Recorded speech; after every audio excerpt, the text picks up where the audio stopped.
सूरत के RTI activist Amit Tiwari ने CJP को मिलने वाले फंड की जांच की मांग की है। अमित ने चुनाव आयोग और टैक्स अधिकारियों को लेटर लिखा। सीजेपी के विरुद्ध में एक ईसीआई में कंप्लेन की है और कपिल सिब्बल साहब ने जो 1 करोड़ का फंड दिया है उसके विरुद्ध में मैंने सीबीआईसी में शिकायत की है कि इस पे 18% जीएसटी वसूल किया जाए। तिवारी ने सीजेपी संस्थापक अभिजीत दीपके के पिता की संपत्ति की जांच की मांग की है। उन्होंने सवाल उठाया है कि महाराष्ट्र सरकार के एक रिटायर्ड कर्मचारी अपने बेटे की विदेश में पढ़ाई का खर्च कैसे उठाया। उनका दावा है कि सीजेपी रजिस्टर्ड संस्था नहीं है, फिर भी वह एक पॉलिटिकल पार्टी की तरह बर्ताव कर रही है। पीएम बोले, भारत में ड्रग सप्लाई आतंकी साजिश का हिस्सा। दुश्मन देश युवाओं को नशे में धकेलना चाहते हैं। हमें उनकी प्लानिंग नाकाम करनी है। वो अभियान व्यक्ति के लिए है, परिवार के लिए है, समाज के लिए भी है और सबसे बड़ी बात है ये राष्ट्र के लिए है। साथियों, विकसित भारत संकल्प अभियान के लिए नशा मुक्त युवा। पश्चिम बंगाल एसटीएफ ने दावा किया है कि वर्धमान से गिरफ्तार जैश-ए-मोहम्मद ऑपरेटिव हमी मंडल दिल्ली के जंतर मंतर प्रोटेस्ट में पुलिस की वर्दी पहनकर घुसपैठ और तोड़फोड़ की साजिश रच रहा था। एसटीएफ के मुताबिक हमी मंडल पाकिस्तानी हैंडलर्स के संपर्क में था और उनके कहने पर नेताओं की गतिविधियों पर नजर रख रहा था। जांच में उसके मोबाइल, सोशल मीडिया चैट से पाकिस्तान के कॉन्ट्रैक्ट से जुड़े सबूत भी मिले हैं। इधर एसटीएफ ने हमीम की कथित गर्लफ्रेंड और सहयोगी अर्पिता सरकार को भी गिरफ्तार किया है। एजेंसी का दावा है कि दोनों एक राज्य मंत्री के बेटे को हनी ट्रैप में फंसाकर किडनैप और फिरौती की साजिश भी रच रहे थे। फिलहाल हमीम के निशाने पर पश्चिम बंगाल के कई नेता और पुलिस अधिकारी थे। दुनिया के सबसे अमीर तिरुपति मंदिर में शिरवारी लड्डू प्रसाद के 311 साल पूरे हो रहे हैं। 3 सदी बीतने पर भी लड्डू का स्वाद वैसा ही बना हुआ है। 2 अगस्त 1715 को पहली बार पुराने किचन में बूंदी का लड्डू अर्पित किया गया था। अभी मंदिर में हर दिन 4 लाख से ज्यादा लड्डू बनाए जाते हैं। संख्या बढ़कर 8 से 10 लाख हो जाती है। तिरुमला तिरुपति देवस्थान के किचन में 250 से 270 मुख्य रसोइये हैं। इसके अलावा 350 से 400 कर्मचारी सामग्री ले जाने और लड्डू बनाने का काम करते हैं। लड्डू बनाते समय वैष्णव ब्राह्मण लगातार वैदिक सूक्तों का पाठ करते हैं। दिन भर में 20 घंटे 3 अलग पारियों में काम होता है। 2000 वर्ग फीट के किचन में चूल्हे पर बेसन गर्म कर लड्डू बनते हैं। तमिलनाडु की राजनीति में एक्टर धनुष की एंट्री की अटकलें तेज हो गई हैं। सीएम विजय के ज्योतिषी रिकी राधन पंडित वेट्रीवेल का दावा है कि 2031 के चुनाव में विजय और धनुष की सीधी टक्कर संभव है। धनुष ने अभी राजनीति पर कुछ नहीं कहा, लेकिन हाल में एक फिल्मी कार्यक्रम में हजारों प्रशंसकों से कहा, यह एकजुटता सिर्फ फिल्मी आयोजनों तक न रहे, अपने क्षेत्रों में जन सेवा करें। धनुष ने अपने 43वें जन्मदिन पर गरीबों को मुफ्त ऑटो रिक्शा दिए, करीब 30 लोगों को रोजगार के लिए आर्थिक मदद की। धनुष के करीबी सूत्र बताते हैं कि वह राज्य के दौरे की योजना बना रहे हैं, वहां प्रशंसकों से मिलेंगे, जन कल्याण कार्यों के जरिए लोगों से जुड़ेंगे। ईरान अमेरिका संघर्ष के बीच अमेरिकी राष्ट्रपति डोनाल्ड ट्रंप ने कहा, ईरान पर प्रस्तावित सैन्य हमला फिलहाल टाल दिया गया है। ईरान और कुछ मिडिल ईस्ट देशों की ओर से समझौते का प्रस्ताव आने के बाद यह फैसला लिया गया। ट्रंप ने सोशल मीडिया पर पोस्ट कर दावा किया है कि अमेरिका ईरान पर बड़े सैन्य हमले के लिए पूरी तरह तैयार था। इधर ईरान के कार्यवाहक रक्षा मंत्री माजिद इब्न अल रेजा ने कहा, अमेरिका अपने सैन्य मकसद पूरे नहीं कर पाया है, लेकिन इससे ईरान को ढील नहीं देनी चाहिए। भविष्य की जंग के लिए और तेजी से तैयारी करनी होगी। नई तकनीक और रक्षा क्षमता को पहले से ज्यादा तेजी से बढ़ाना होगा। उधर एक्स न्यूज की रिपोर्ट के मुताबिक सऊदी अरब के क्राउन प्रिंस मोहम्मद बिन सलमान ने शनिवार को अमेरिकी राष्ट्रपति डोनाल्ड ट्रंप से फोन पर बात की थी। देश के प्रधानमंत्री नरेंद्र मोदी पर आपत्तिजनक टिप्पणी करने वाली 15 साल की लड़की का एक और नया वीडियो सामने आया है। जुलाई को मैं सीपी गई थी अपने फ्रेंड्स के साथ, फिर वहाँ पे प्रोटेस्ट हो रहा था। मैंने वहाँ पे कोक पी, वहाँ पे ग्रुप्स बने हुए थे बहुत सारे। वो लोग बहुत चीज़ें बोल रहे थे, बहुत गालियाँ दे रहे थे प्रधानमंत्री जी को।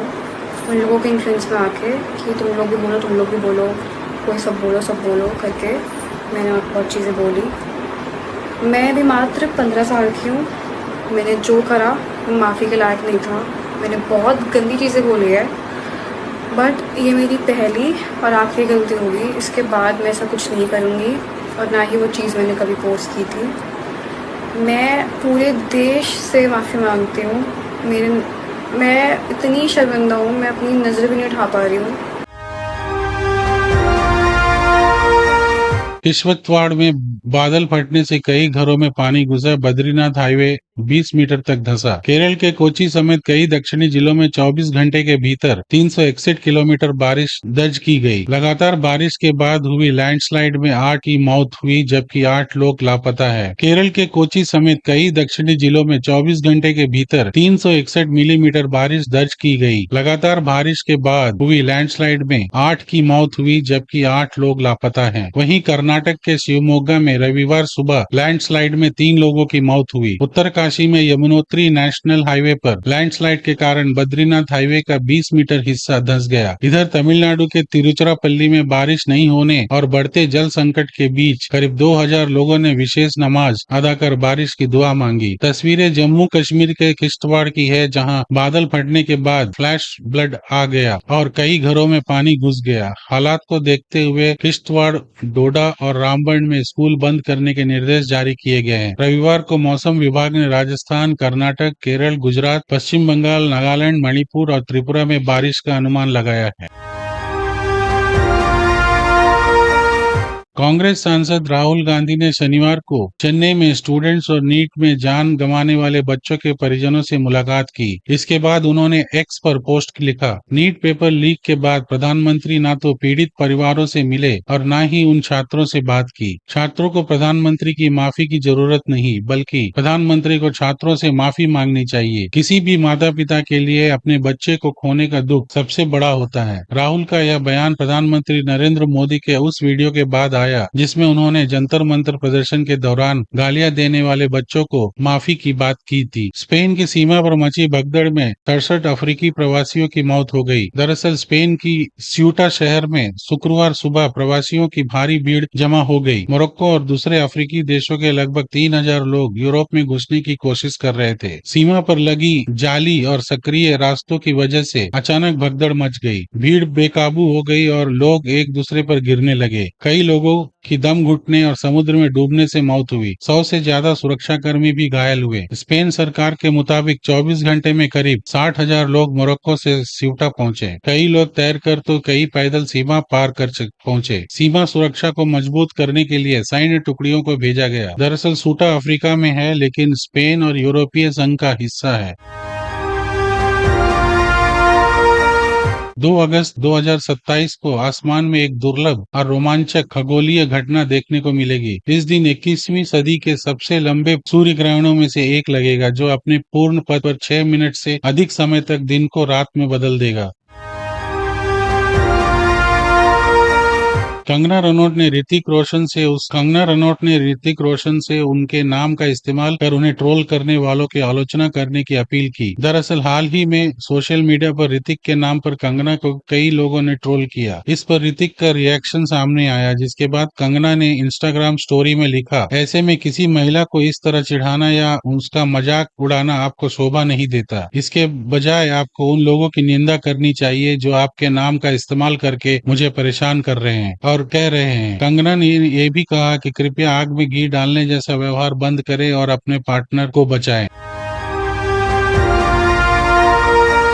कॉमनवेल्थ गेम्स में 10वें दिन भारत को 8 गोल्ड बॉक्सरों ने दिलाए। एक पैरा शॉटपुट में मिला, ट्रिपल जंप में 2 मेडल। ग्लासगो कॉमनवेल्थ गेम्स 2026 आज क्लोजिंग सेरेमनी के साथ खत्म होगा। रात 1:30 बजे शुरू होने वाले इस शो में म्यूजिक, कल्चर और कॉमनवेल्थ देशों की एकता की झलक देखने को मिलेंगे। इस बार की थीम है कनेक्शन, जिसका मकसद कॉमनवेल्थ देशों के बीच जुड़ाव और खिलाड़ियों को सम्मान देना है। आज स्कॉटलैंड की कई बड़े आर्टिस्ट परफॉर्म करेंगे। वहीं भारत की ओर से शंकर महादेव, महादेवन अपने बेटे सिद्धार्थ और शिवम महादेवन के साथ स्टेज पर नजर आएंगे। भूमि त्रिवेदी और मानुषी चिल्लर भी इस खास प्रस्तुति का हिस्सा होंगे। सेरेमनी का सबसे अहम पहल होगा 2030 कॉमनवेल्थ गेम्स के मेजबान भारत को किंग्स बैटन सौंपना। पहली बार सिर्फ मेजबान नहीं बल्कि सभी 74 देशों को अपना अपना कस्टमाइज्ड बैटन मिलेगा। भारत के लिए 20 मिनट का खास हैंडओवर सेगमेंट रखा गया है जिसमें गुजरात की संस्कृति और 2030 गेम्स की जानकारी है।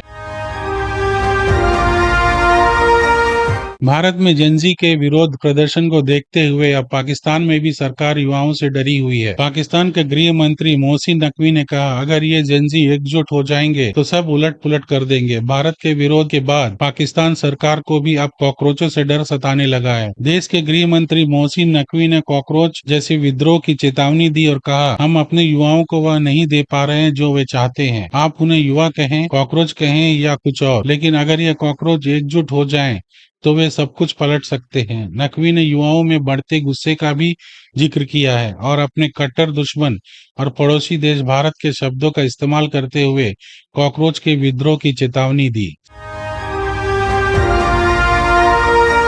सनातन धर्म के अपमान पर जताया विरोध, प्रदर्शनकारियों ने दी चेतावनी। उत्तर प्रदेश ब्राह्मण परिषद ने बिहार के लोकसभा सांसद पप्पू यादव का पुतला दहन किया। यह विरोध प्रदर्शन पप्पू यादव द्वारा संसद भवन में सनातन धर्म का कथित तौर पर अपमान किए जाने के विरोध में किया गया। परिषद ने कहा कि लोकतंत्र के सबसे बड़े मंदिर संसद भवन में पप्पू यादव ने सनातन धर्म का उपहास किया और उसे अपमानित करने का कृत्य किया। संगठन ने इस कृत्य की कड़ी निंदा की। प्रदर्शनकारियों ने चेतावनी दी कि सनातन धर्म का अपमान किसी भी राजनेता या व्यक्ति द्वारा स्वीकार नहीं किया जाएगा। इस चैनल को सब्सक्राइब और लाइक करें और हमें एंकरेज करें। धन्यवाद।